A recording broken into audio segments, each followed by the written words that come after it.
Bismillahirrahmanirrahim. Assalamualaikum warahmatullahi wabarakatuh. Halo teman-teman semua, perkenalkan nama saya Fadia Kotrunada dengan NPM 20101063104005 dengan dosen pengampu mata kuliah Pendidikan Keluarga dan Parenting Ibu Dr. Haja Uum Suminar MPD. Saya dari kelas 3A, Prodi Pendidikan Masyarakat, Fakultas Keguruan dan Ilmu Pendidikan Universitas Singapura Bangsa Karawang. Teman-teman, di sini saya akan menjelaskan tentang tugas perkembangan anak dalam perkembangan motorik, yaitu sasaran yang diberikan untuk orang tua yang sudah mempunyai anak dan calon ibu yang sedang mengandung, serta untuk balita. Nah, tujuannya itu untuk mengetahui pola asuh orang tua dan mengetahui hubungan orang tua dalam bermain dengan perkembangan motorik bayi. Serta sebagai orang tua, ibu perlu mengetahui tahapan perkembangan motorik bayi agar bisa membantu mengoptimalkan tumbuh kembang sang anak. Nah, di sini kita langsung masuk pembahasan aja ya teman-teman. Apa sih yang dimaksud dengan perkembangan anak? Perkembangan anak adalah merupakan segala perubahan yang terjadi pada anak yang dapat dilihat dari berbagai aspek, antara lain aspek fisik atau motorik. Proses perkembangan motorik, anak harus melalui tahap-tahap yang sesuai dengan umur. Tahap-tahap perkembangan adalah tahap-tahap yang harus dilalui bayi dalam proses perkembangan motorik sesuai dengan umur dan harus melalui prinsip perkembangan motorik yang benar. Sedangkan perkembangan motorik adalah proses tumbuh kembang kemampuan gerak seorang anak yang dikoordinasi oleh syaraf, pusat saraf, dan otot. Secara umum, perkembangan motorik dibagi menjadi dua bagian, yaitu perkembangan motorik kasar dan perkembangan motorik halus. Nah, apa sih motorik kasar? Motorik kasar adalah bagian dari aktivitas motorik yang melibatkan keterampilan otot-otot besar atau kasar. Kemampuan menggunakan otot-otot besar bagi anak merupakan kemampuan gerak dasar yang dibagi menjadi tiga bagian, yaitu kemampuan lokomotor, kemampuan non-lokomotor, dan manipulatif. Nah, yang pertama itu kemampuan lokomotor adalah kemampuan yang digunakan untuk memindahkan tubuh dari satu tempat ke tempat lain. Contohnya, loncat, berjalan, berlari, dan skipping.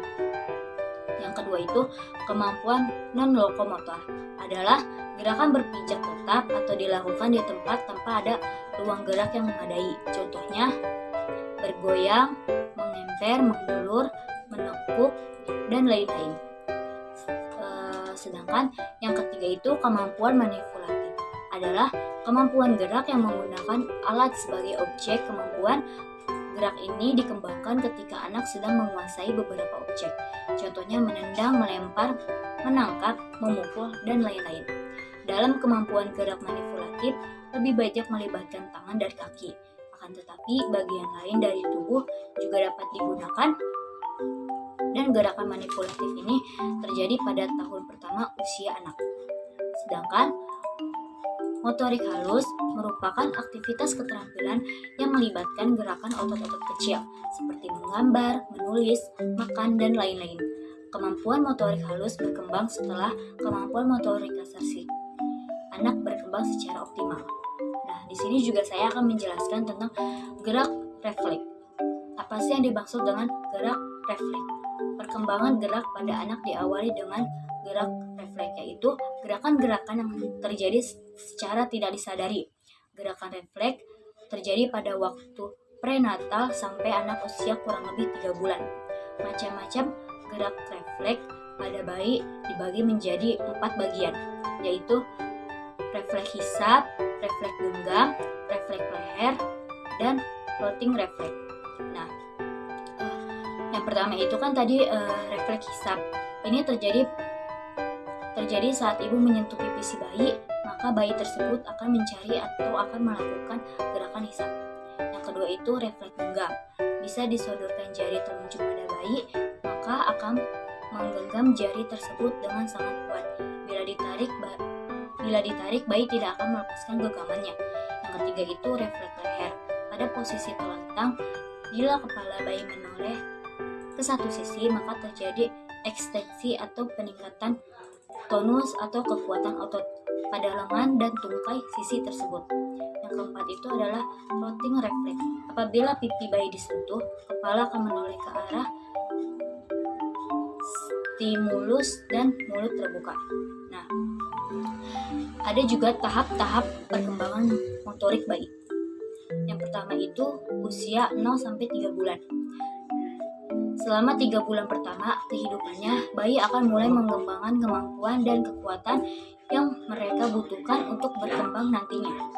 Pada masa pertumbuhan ini, anak hanya bisa mengangkat kepalanya sebentar saat bergerak. Ibu juga dapat membantu melatih kemampuan si kecil yang satu ini agar otot lehernya semakin kuat. Ibu dapat meletakkan bayi di posisi tengkurap untuk mengembangkan otot kepala dan leher, meski harus tetap dalam pengawasan.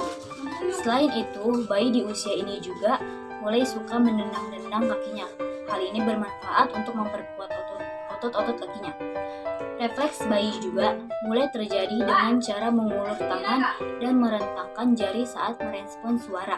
Nah, ibu bisa melatih motorik halusnya dengan memberikan benda yang dapat digenggam atau menyilangkan tangannya dengan lembut untuk menguatkan otot tangannya.